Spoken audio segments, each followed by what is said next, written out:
asumsikan ya.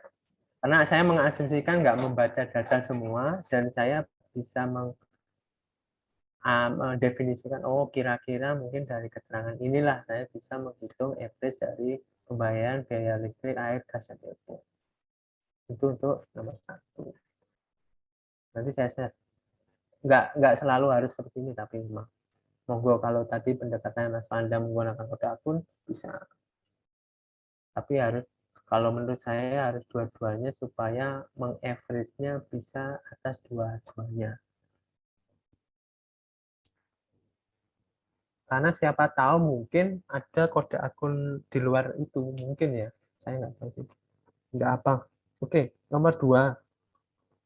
Gunakan tabel jurnal 2019, hitung banyaknya transaksi pembelian kredit. Maka yang dihitung adalah, berarti kan menggunakan count. Hitungnya pembelian kredit. Transaksi pembelian kredit, kita lihat datanya, ada nggak pembelian kredit? Nah, ini ada. Berarti saya pengen mengambil untuk keterangannya yang pembelian kredit.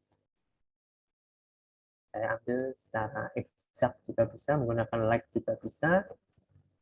Mungkin siapa tahu ada etc. Misalnya pembayaran keterangan atas pembelian kredit misalnya, mungkin ya di sini ada pengulangan keterangan, tulisannya keterangan pembelian kredit, maka saya menggunakan like saja supaya yang keambil semuanya.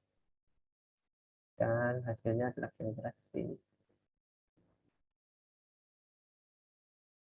Oke. Kalau ada tanya monggo langsung aja. Itu untuk soal nomor 2. Pendekatannya saya menggunakan count dan menggunakan where like untuk pembelian kredit.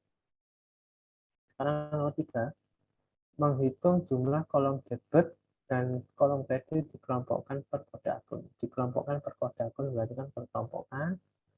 Menghitung jumlah kolom. Oh, menghitung ya, bukan jam, sorry. Berarti saya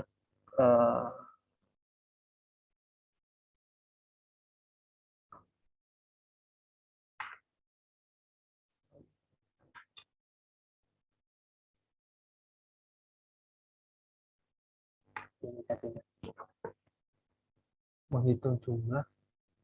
Soalnya membingungkan nggak ya, teman-teman? Menghitung jumlah dengan menghitung berapa banyak itu beda nggak ya? Kalau jumlah berarti sam, benar ya, berarti ya, sorry, yang salah. Berarti sam, berarti benar yang ini. Pendekatannya berarti seperti ini. Saya mengambil kode akun karena ada pengelompokan per kode akun, maka saya akan menampilkan kode akun supaya kelihatan. Apakah kode akun ini mandatori untuk ditampilkan? Enggak. Karena yang penting adalah sudah tergroup by. Jadi misalnya ini dihapus, sebenarnya juga bisa. Cuma hasilnya jadi nggak kelihatan ini untuk kode akun yang berapa ya. Jadi tujuan saya menampilkan kode akun di sini supaya kelihatan, oh untuk debit itu kode akun ini itu debitnya ini loh, dan penjumlahan untuk kreditnya ini loh, untuk kita konsider. Sekarang nomor 4, buat query untuk menghitung jumlah kolom debit yang dikelompokkan per nomor bukti. Berarti saya menggunakan grup by-nya by nomor bukti. Oke. Dan saya menggunakan sama poinnya sama, dan saya juga menampilkan nomor bukti di sini supaya kelihatan di sini kolomnya. Di tugas 5 itu baru saya menggunakan having. Buat query untuk menghitung jumlah kolom debitnya dikelompokkan per kode akun. Berarti kan saya harus ada kode akunnya yang ditampilkan dulu. Kemudian saya sum dari zona dan di grup by kode akun. Di mana having, saya menggunakan having tadi, di mana jumlah transaksi debitnya itu di atas 1 juta. Maka saya gunakan agregat lebih dari 1 juta. Oke. Berarti yang diambil nanti yang ada 1 juta. Misalnya saya tambahkan menjadi descending gitu ya. Ini udah descending ya. Descending deh. Ini enggak. Oh, enggak bisa. Dia harus grup by-nya. Harus order by-nya. Menggunakan pendekatan order by.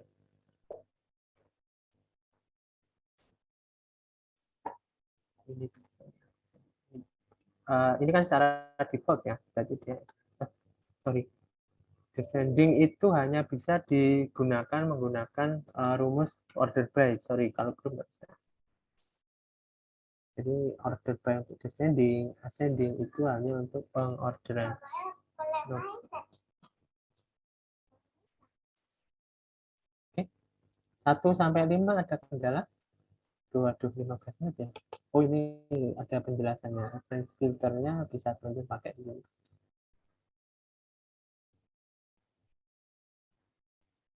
Ini join table. Nah, ini ada nanti menjoinkan dua table yang sama. Di sini kan contohnya ada 2.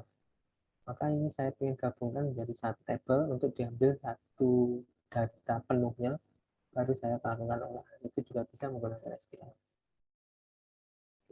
Sorry, sebelum kita lanjut ke 15 menit, cukup. Dari tugas 1 sampai 5 ada yang mau ditanyakan? Nanti saya sharing kuncinya nih, tuh, tinggal di copy paste saja. Saya kirim nanti.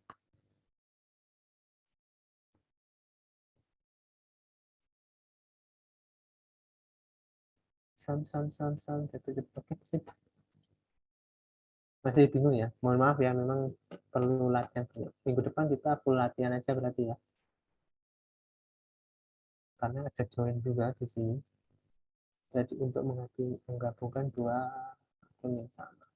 Oke, kita lanjut sedikit sebentar terkait dengan advanced filter buat query untuk menghitung ini, maka kita bisa menggunakan having tadi di sini, yaitu untuk menetapkan misalnya sum debit di atas lebih besar dari 1 juta atau kurang dari 1 juta misalnya.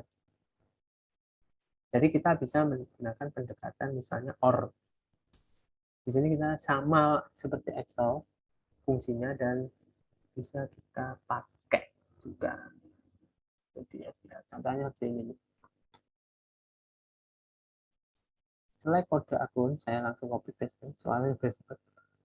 Maka dia akan hasilnya di antara 1 juta sampai 200.000. Jadi di atas, di bawah, berapa ini? Di bawah, kali lebih besar dari 1 juta kali, dan di atas nah di sini. Jadi kita bisa menggunakan pendekatan OR juga di sini. Nah, satu. Jadi soalnya ini ya, buat query nanti saya sertakan juga untuk buat lagi. Oke.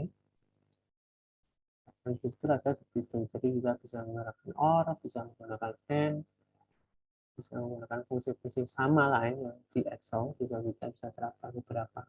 Untuk lebih lengkapnya, fungsinya bisa teman-teman lihat cari di seperti ini atau note ya, malah bisa. Jadi yang bukan misalnya bukan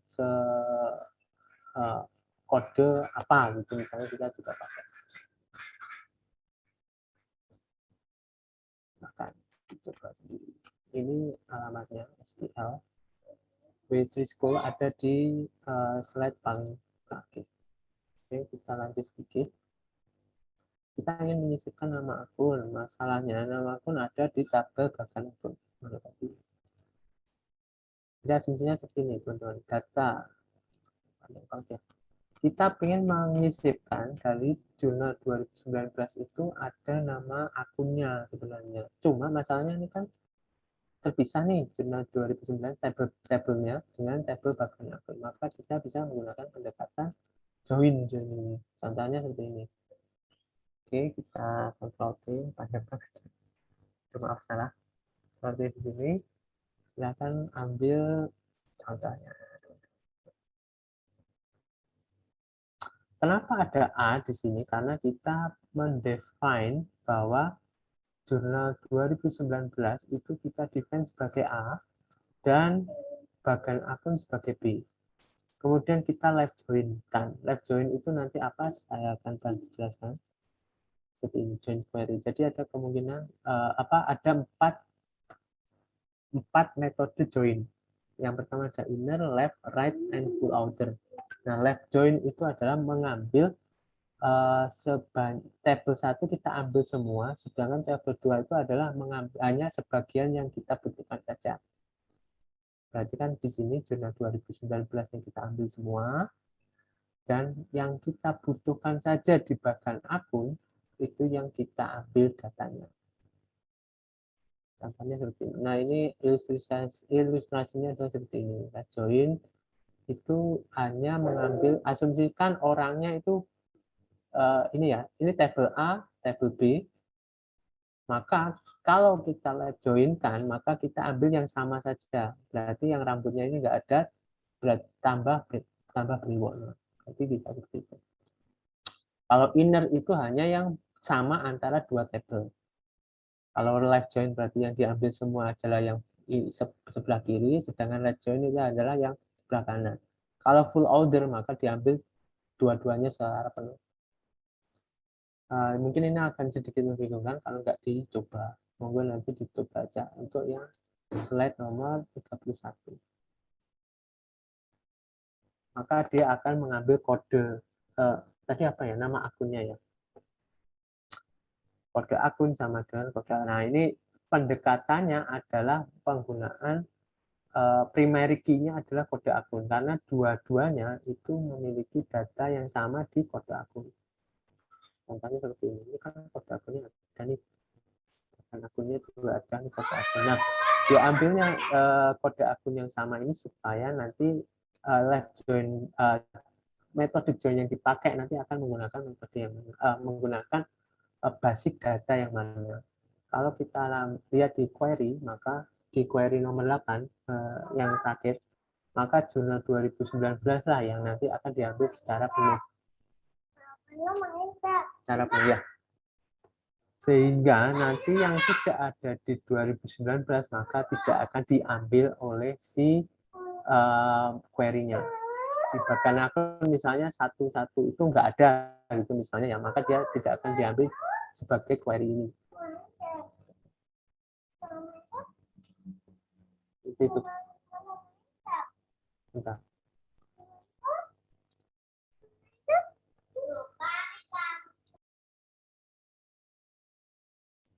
Oke, kira-kira seperti itu untuk join-nya. Pasti bingung sih kalau nggak penjelasannya secara singkat seperti ini. Tapi kira-kira gini, untuk live join itu adalah fungsi awalnya adalah menggabungkan dua atau lebih tabel yang ada dalam sebuah data.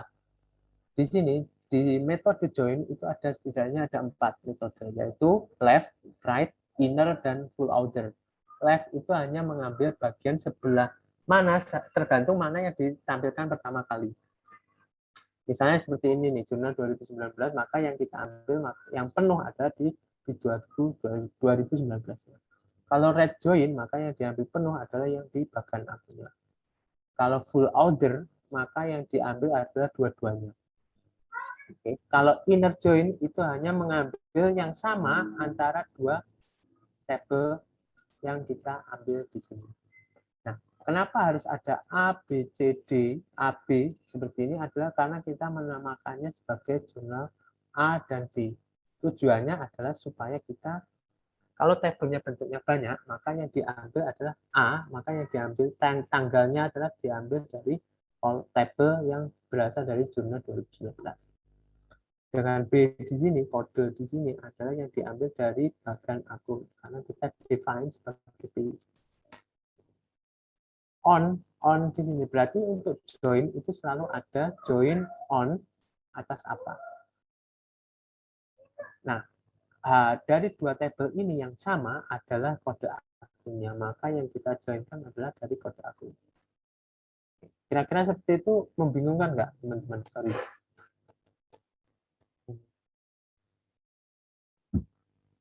Gimana mas, teman-teman? Saya pusing Pak, saya bingung ini Pak. Kalau enggak kita jelaskan untuk minggu depan deh. Karena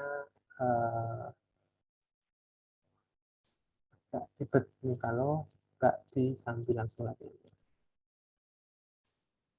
Oke, gimana? Pak, bisa diulang yang S sama on nggak, Pak? S ya, S itu oke. Kalau S itu sebenarnya untuk memberikan penamaan atas suatu nama atau suatu tabel atau nama kolomnya ya, seperti itu. S itu tidak wajib. Contohnya seperti ini. Kalau kita hapus pun sebenarnya bisa. Cuma S itu untuk menunjukkan bahwa jurnal 2019 di sini itu diberi namakan sebagai A. Tujuannya apa? Supaya membedakan, kalau kita menjoin kan berarti ada dua tabel. Pemberian S itu adalah untuk membedakan bahwa jurnal 2019 itu yang mana, sedangkan bagan akun itu yang mana. Paham ya? Untuk jurnal 2019 bagan akun itu ada berasal dari sini, dua tabel yang berbeda. Nah, S itu adalah untuk memberikan nama bahwa jurnal 2019 itu kita beri nama A. Tujuannya apa? Supaya nanti ketika kita select di sini dan untuk on-nya di sini itu akan jelas di mana tanggal itu berasal, untuk A titik tanggal itu berasal dari jurnal 2019 nih, bukan berasal dari table bagan akun. Itu untuk S yang pertama, paham? Kira-kira? Oke. Nah, on itu adalah untuk karena kita menggunakan fungsi join di sini, maka kita untuk menggabungkan memerlukan sebuah primary key atau sebuah penanda atas dua tabel yang berbeda ini, kira-kira mana sih yang bisa kita sambungkan nih. Nggak asal kita tabrakkan, nggak, supaya nanti kalau misalnya ada data yang sama, maka ya kita ambil yang terkait saja nih. Nah, contohnya di sini, di dua data yang sama, di dua data tabel yang latihan satu ini ada penamaan kode akunnya, di mana kode akun di bagian jurnal, saya lihat data, itu ada sama persis dengan yang ada di jurnal 2019. Nah, itulah yang nanti akan kita gabungkan supaya datanya bisa berurutan, bisa nyambung nih. Oh, berarti untuk kode 111101 itu nanti di jurnal 2019 kita melihat di kode akunnya untuk yang 11101 akan diberikan nama kas kecil seperti itu. Itu penggunaan menu on tadi. Menu on itu hanya akan muncul ketika kita menggunakan menu join. Kira-kira membingungkan? Paham, Pak. Makasih, Pak.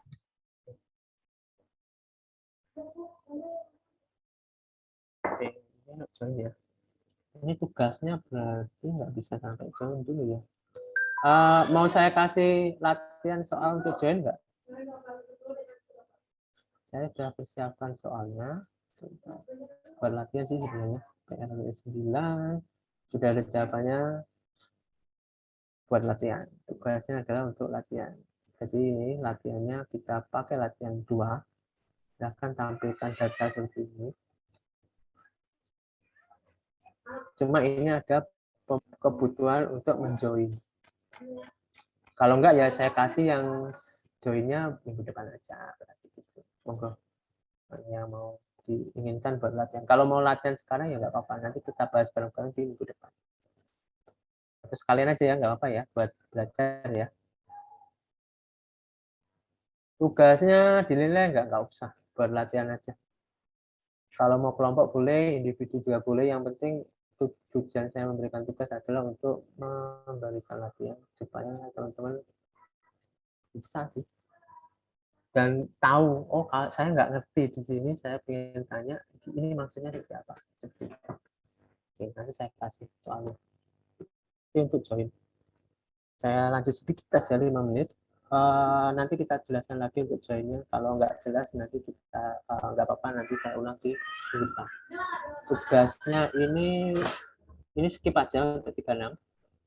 Saya jelaskan langsung untuk date-nya. Jadi di SQL juga ada untuk menampilkan tanggal. Teman-teman bisa menggunakan contohnya untuk mengambil D-nya sama persis seperti di Excel. Jadi kita ingin mengambil D, maka kita ambil D. Untuk select D 2020. Contohnya seperti ini ya, sebelah kiri, maka kita bisa ambil 01 untuk harinya apa, bulannya apa, tahunnya apa. Itu untuk date. Itu juga kita bisa pakai di SQL. sama. Day, week, month, year, sama weekday. Weekday itu berarti kan asumsinya kita bekerja work hour-nya itu ada 5 hari, maka weekday itu pasti Sabtu dan Minggu. Kalau year itu tahun, month bulan, dan week itu biasanya minggu tanggal ke-7 7 hari. Oke. Tugasnya skip dulu. Ini untuk latihan minggu depan aja. Oke, kira-kira seperti itu. Mohon maaf atas memaksakan kebanyak informasi ke teman-teman dalam satu waktu. Jadi mungkin besok minggu depan saya coba jelaskan lebih pelan lagi, moga ada waktu lagi. Intinya nanti akan saya coba kasih latihan. Teman-teman monggo latihan masing-masing, kita bahas minggu depan bersama. Yang nggak tahu yang apa, nanti kita coba bahas logikanya. Karena yang penting di SQL itu adalah logiknya. Jadi teman-teman tahu nih, ketika soalnya meminta seperti ini atau teman-teman mendapatkan sebuah kondisi, sebuah situasi, ingin mencari suatu apa, maka yang harus dilakukan pertama kali apa sih? Itulah logikanya. Jadi logika di SQL itu selalu berjalan maju. Di mana misalnya select, berarti kan kita ingin mengambil sesuatu dulu. Dari mana nih? Kalau kita ingin mengambil sesuatu, maka logikanya kita ambil dari mana? Maka kita menggunakan from. Dari from, oke, kita udah tahu nih, kita mengambil ini dari suatu tempat. Terus mau kita apain nih? Oh, kita pengen join deh.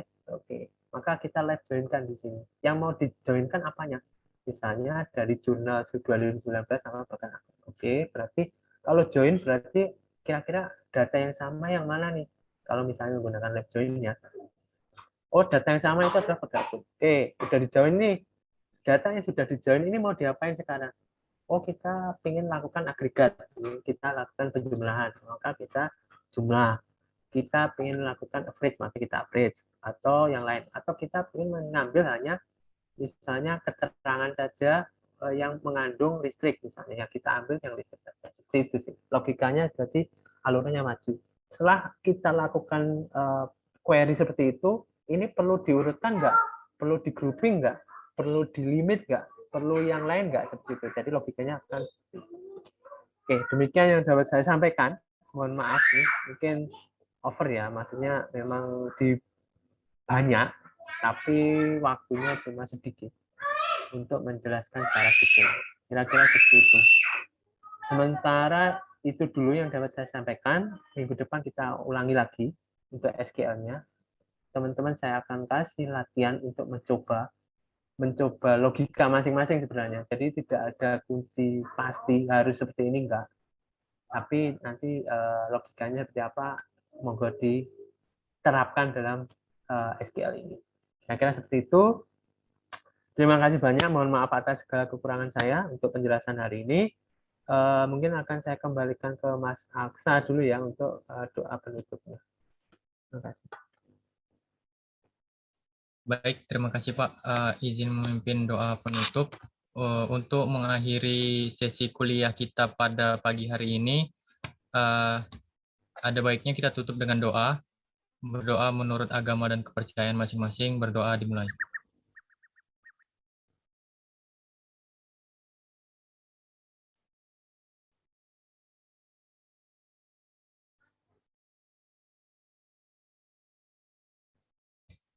Berdoa selesai. Terima kasih Pak. Ya, terima kasih atas waktu